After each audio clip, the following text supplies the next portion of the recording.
According to the book Outwitting the Devil by Napoleon Hill, he mentions that 98% of the people in life are going to fail. Imagine, 98% of the people. Okay, and one of the reasons why is a concept called drifting. Okay, and the Bible mentions something close to drifting in the book of Proverbs chapter 28 verse 18, where it says, where there's no vision, the people perish. And if you don't have a clear vision for your life, you're drifting, and drifting leads to nowhere. Today I'm going to show you how I stopped drifting and started living intentionally with God's direction. And if you implement these 6 steps that I'm going to share with you, your life is never going to be the same again. Okay, yeah, so let me paint this picture clearly for you. You wake up, you go to work, you go to bed, you repeat day after day, week after week, year after year, but you're not going anywhere. Yeah, and this is what Napoleon Hill calls drifting. This is when you're living unintentionally. You're not actively steering your ship. You're just letting the current take you wherever it wants to take you. And do you know what statistics show? I've mentioned this before. 98% of the people fail because they're not intentional. Yeah? They don't know where they're going. They don't have a plan. They don't have a vision. And Apostle Paul understood this. In the book of 2 Timothy chapter 4 verse 7, he mentioned that I've fought a good fight. I've finished the race. I've kept the faith. Notice he said, finished the race. He had a clear destination. He wasn't drifting. He was running with purpose. But then I discovered something that blew my mind. There's a pastor called Yonicho. He built one of the largest churches in the world during his time. He's passed on. And in his book, The Fifth Dimension, he mentioned that he did it very intentionally, yeah, creating a vision for his life. And he was very successful. He was not drifting. He came from poverty. He knew God had called him to do a ministry, but now he became very intentional with his life, with his ministry. Everything about his life was very intentional. So this is a question to you. Are you drifting? If you're drifting, this is a wake-up call for you. Because these 6 steps I'm going to share with you will anchor your life. Trust you me. I went through this and I feel like my life now has direction. Okay, I'm about to share with you these 6 steps and they will align with your God's purpose for your life. Okay, so step number 1, create a crystal clear vision for your life. Yeah, this is the foundation. You cannot be intentional without having a vision.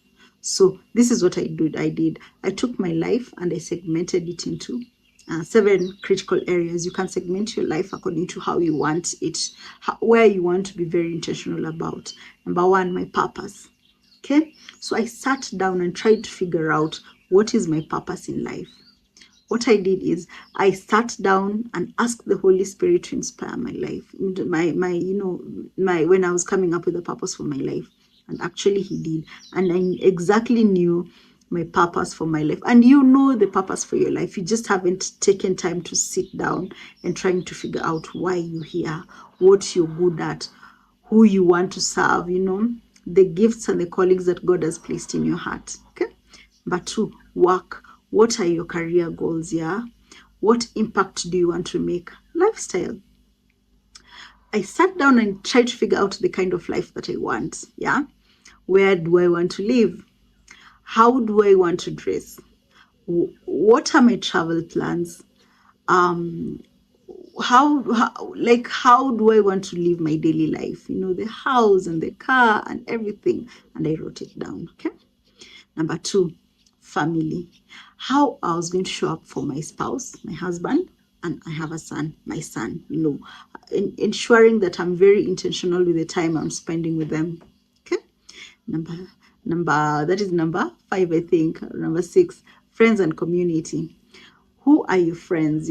I sat down and listed my close friends in the outer circle. And I think this is very important because, the people you bring close to you are the people who are going to affect you in one way or another. So you have to be very intentional with who you choose as your close friends, who's an acquaintance, who's in your inner circle. Remember, Jesus said that, I think it was Jesus, that do not throw your pearls to the pigs. They'll trample over them. Like, you don't take something precious and you give it to just anyone. They're going to hurt you. So the people you choose, your inner circle, the people closest to you, you have to be very, very intentional about them, okay? So who are they? Yeah, health and wellness. What are my health and wellness goals? Yeah, what's the diet that will currently work for me? I've gone through several diets. And one of the best diets that worked for me was keto. I was very energetic and I felt very good.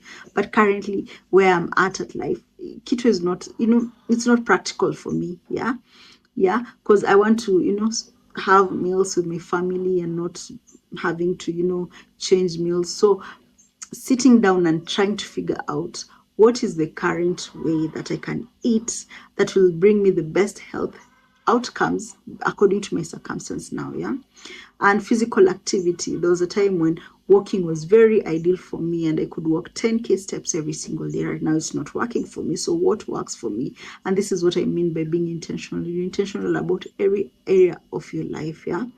And you can have as many as you want, but this is what I did for myself. Yeah. So for each area, also ask myself, what does God want me to do in this area of my life? Yeah. What does success look like? When I look back at my life, at the end of this year, at the end of next year, where do I want to be? The Bible says, commit to the Lord whatever you do, and He's going to establish your steps. God wants you to succeed. Okay? And He wants you to prosper, but you have to be very intentional. You have to create a vision, then commit to it. So you have to create a vision and commit to that vision. Yeah. Imagine you're driving a car. You always drive with the destination in mind, because if you drive with another destination in mind, you won't reach where you want it to be. And this is why you create your vision. So write it down, not in your head, write it in your notebook so that you can, I have it, I have mine in my computer. So every day I go through it, I read it every day. Sometimes I read it at night so that I can remind myself why. Number 2, plan your days, weeks, and months. So what do you want tomorrow? What do you want to do every single day of the week? Monday, weekdays, weekends. What do you want to do? What are some things that you want to achieve for that day, for that week, for this month, for the whole of this year? What do you expect to achieve? Okay. So that is what you do. Jesus taught his disciples in Matthew 6:34. He said that, therefore, do not worry about tomorrow, for tomorrow will worry about itself. Each day has enough trouble of his own. But that doesn't mean that you don't plan for tomorrow, okay? Focus on today and you'll see the results tomorrow. So even after you've planned, your work is to focus on today. So what am I supposed to do today? When you wake up in the morning, look at your plan. What are the goals that I'm expected to achieve today? Yeah. And that is going to be your roadmap. Number 3, review your vision daily. This is what I was telling you. You wake up in the morning, and you look at your plan, the plan that you set in step 1, and you look at it and you read it. It's very emotional, and there's the power of emotion. Yeah. When you do something with a lot of emotion, you find that you're motivated. You see where you want to be. You see the people you're going to impact. You read daily about what you want to be doing in your life, and it builds faith. It builds faith. It builds motivation when you do it daily. And Hebrews says that faith is the confidence in what we hope for, assurance about what we haven't yet seen. And this is what you're doing. When you're reading it, you have faith that you're going to get there. Yeah. And I tell you, Mark 11:24, that whatever you ask in prayer, believe you are going to receive it and it's going to be yours. Ask with conviction. See it done and watch God doing it to pass. It's like a seed. You've planted this seed daily in the ground and you're waiting to see the results. And the results are not yours. The results are the Lord, okay? So every day do that. And then another thing which is very important, I promise you, you have to do this. Every week, sit down and review your week. Trust you me, this has been a complete game changer because it has stopped me from drifting. Yeah. because once I sit and I review my week, I normally do this on Sunday evening. I look, how did I perform in terms of diet, in terms of workout, in terms of work, in terms of my relationships, in terms of my family, my friends, and why wasn't I able to meet this goal? And if I wasn't able to meet this goal, what can I do so that I'm more successful next time?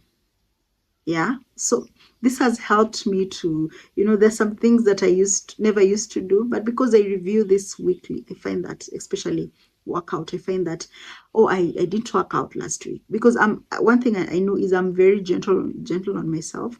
I don't really beat myself very hard. This is just a reminder, a motivation, something to keep you going, something to bring you back right on track. Yeah. And then I'm like, oh, I didn't work out because I was very tired and this and this and this. Then I come up with another plan. Like I can say, maybe working out for 30 minutes is not working for me. Maybe if I reduce it to 15 minutes, that will work. And this has completely transformed my life. I'm telling you, nowadays, I don't wake up. I don't just drift. I am very intentional with everything. And I find that various areas of my life are improving. Another thing, step 5 is be consistent and trust the process. Yeah. Most people quit too early. They plant a seed, they water it for 2 weeks, they don't see results, they don't see the sprout, and they give up. This doesn't work. This is a scam. Why am I wasting my time? And then you go back to drifting. And this is why many people fail. They're not consistent. You work out and you want to see the mass. No, it doesn't come within 2 weeks. Sometimes it takes months, sometimes it takes years. But you have to understand how growth works. A seed is planted in the soil. It takes time. Underground, roots are forming, nutrition is being gathered, the soil is prepared, and then suddenly, you see something green sprouting out of the soil. And one day you're going to see the harvest. Like recently, we planted zucchinis in our garden. Right now, we harvest zucchinis like 3 times a week, and that is how results are. They take time, but once you see them sprout, you see results, because you'll be motivated. Yeah, something that I learned today is that you don't wait for results to motivate you. Love the process. Love the process. It's like going every day to see if it has sprouted. No, don't look for the results. Just fall in love with the process. Do it daily. Do it even when it's hard, and then eventually you're going to see results. Drifting is doing something for 2 weeks and then you give up and you're like, it's not working, or even 2 months or even 5 months. Sometimes it takes time. So you do the work, you follow the plan. You don't see immediate results, but behind the scene, that seed is growing. And behind the scenes, you're building skills, you're building discipline, you're building character, you're building habits, you're attracting the right people, you're positioning yourself for breakthrough. Galatians says, Galatians 6 verse 9, do not become weary in doing good, for at the proper time, you're going to reap a harvest if you don't give up. If you don't give up. So don't give up on your plans, yeah? Because when you're clear, when you're consistent and you give it time, you get results. Okay? But don't give up. You have to believe that the harvest is coming. So here's the challenge. Fall in love with the process. Don't fall in love with the results. Love the morning routine. Love the planning process. Love the weekly review. Love showing up every day. Because when you love the process, the results are going to come automatically. Yeah, just like my zucchinis right now, I have to give them out because I think we've eaten a lot of zucchinis, yeah? So, and the minute you chase the results, you get really demotivated. You lose the momentum, you lose the process, you become desperate and sad, and you quit. And I mean, here, yeah, you post a video and you come and you're not seeing results. You want to quit, and you're like, God, let me hop on to the next thing. But remember, the next thing that you're going to hop on into, you have to also wait for the results to show. You have to trust the process. Okay. Number 6, I have a companion guide. I'm going to share the link here below. You can buy it if you want, or you can go through what I've shared in the video. But if you want, you can go buy it. I'm going to share it in the description and in the message. So because this process can feel overwhelming, you don't know where to start and how to structure it, what exactly you should write. And that's why I created this companion guide. It walks you exactly how to apply these 6 steps. Okay, it has template, it has example, and it has a sample worksheet for you to follow everything that you're going to need. So it's a companion guide that you use when you're doing journaling and when you're writing down your plan. Okay, it's called I think Life Planning with Purpose. Yeah, Stop Drifting, that's what it's called. So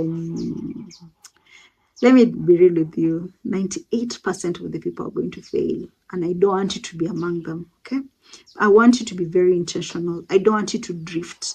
I don't want you not to have a vision. I want you to have a vision. I want you to have a plan, and I want you to have faith to believe even before you see the results. Okay, be different, be among the 2%, have clarity, have direction, have a life that is designed, not one that is drifted. Okay, Philippians says, whatever is true, whatever is noble, whatever is right, whatever is pure, whatever is lovely, whatever is admirable, if anything is excellent or praiseworthy, think about such things. So think about your vision like that. It's beautiful.